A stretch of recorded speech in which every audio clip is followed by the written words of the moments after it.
આદ્યશક્તિના સાધનાનું પર્વ એટલે આસો સુદ નોરતા સમગ્ર ગુજરાતમાં આસો નવરાત્રી ખૂબ જ ઉત્સાહપૂર્વક ઉજવાય છે તેમજ નવરાત્રીની અષ્ટમીને દુર્ગાષ્ટમી તરીકે પણ ઓળખવામાં આવે છે। ત્યારે જિલ્લાના મુખ્ય મથક ભુજથી 25 કિલોમીટરના અંતરે હાલ ડુંગરની તળેટીમાં હબાઈ ગામ આવેલું છે। ત્યાં આદ્યશક્તિની પર્વની ઉજવણી કરવામાં આવી।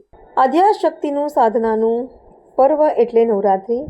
આસો સુદ નોરતા સમગ્ર ગુજરાતમાં આસો નવરાત્રી ખૂબ જ ઉત્સાહપૂર્વક ઉજવાય છે તેમજ નવરાત્રિની અષ્ટમીની દુર્ગાષ્ટમી તરીકે ઓળખવામાં આવે છે। ત્યારે જિલ્લા મથક ભુજથી 25 કિલોમીટરના અંતરે હાબા ડુંગરની તળેટીમાં હબાઈ ગામ આવેલું છે। અહીં પરમશક્તિ માં વાઘેશ્વરીના બેસણા છે। આસો સુદ આઠમના આજના દિવસે વાઘેશ્વરી માતાજીનો ભવ્ય મેળો ભરાય છે। તેમાં કચ્છના આહિરપટ્ટીના ગામો, નખત્રાણા વિસ્તારના તેમજ વાગડ અને ખડીર વિસ્તારના ગામના લોકો મોટી સંખ્યામાં મેળામાં આવે છે। અહીં ચમત્કારિક કુંડમાં અત્યાર સુધીના ભયંકર દુષ્કાળના પણ પીવાનું પાણી ખૂટ્યું નથી। મહાબાઈની સ્થાપના પ્રાચીન કાળથી છે। ત્રેતા યુગમાં શ્રવણે માતા પિતા સહિત મહાબાઈના દર્શન કરેલા। સંવત 880 કચ્છના જામલાખા ફુલાણીના પિતા જામફુલ ભ્રમણ દરમિયાન અહીં આવ્યા। અહીંના આહીરોએ જામફુલનું સ્વાગત કર્યું હતું અને મહાબાઈના દર્શન પૂજન કર્યા હતા।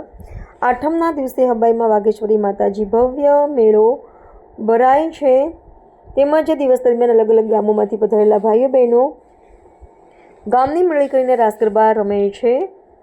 બપોરે મહાપ્રસાદ રાખવામાં આવ્યો છે તેમજ અહીં દરરોજ કાયમી અન્નક્ષેત્ર ચાલે છે। આઠમના સાંજે માતાજીના સમૈયા કરવામાં આવે છે તેમજ રાત્રે ભવ્ય સંતવાણી યોજાય છે અને નોમના દિવસે માતાજીનું હોમ હવન થાય છે। હબાઈ જાગીરના મહંત શ્રી લક્ષ્મણગીરી બાપુ સૌને આવકારે છે। આમ હબાઈ ધામ સમગ્ર ગુજરાતમાંથી હજારો ભાઈ ભક્તો માતાજીના દર્શન કરીને ધન્યતા અનુભવે છે।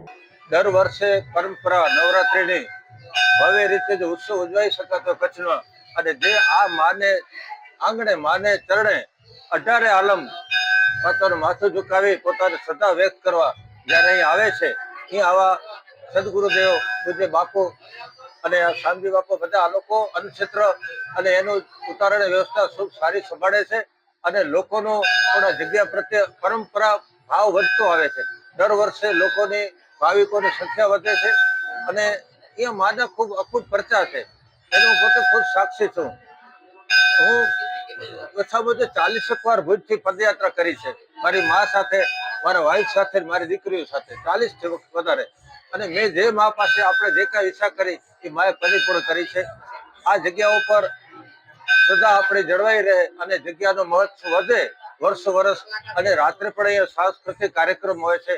આજે રાત્રે ભજન કાર્યક્રમ છે, અત્યારે રાસ છે અને ભવ્ય રીતે બધું ઉત્સવ ઉજવાય છે અને બાપુની ખૂબ અહોભાવ સેવા ભાવના પણ છે અને કોઈ લોકો અહીંયાથી નાખુશ થઈ ગયા નથી, જે છે પોતાનું સમજીને આ અહીં માના દર્શને આવે છે। મા સૌ ઉપર કૃપા કરે। અસ્તુ। જય મા વાઘેશ્વરી। પરંપરા મા વાઘેશ્વરીનો ભાતીગર મેળો એક કચ્છની અંદર જે આસો સુદ આઠમના પછી સવારના આરતીનો હોય છે, 6:30 9:30 દાંડિયા રાસ હોય છે, પછી બપોરે મહાપ્રસાદ હોય છે, પછી હવન હોય રાત્રે અને સંતવાણીનો ભવ્ય સંતવાણીનો પ્રોગ્રામ હોય છે। ખાસ કરીને બાપુ વ્યવસ્થાની રીતે ખાસ એક રસ્તો પડે હા, એક બાયપાસ રોડ બી બની એના કારણથી ક્યાંક ટ્રાફિકની સમસ્યા નહીં, હવે કોઈ ટ્રાફિકની સમસ્યા થાય એવો કોઈ દેખાતો નથી।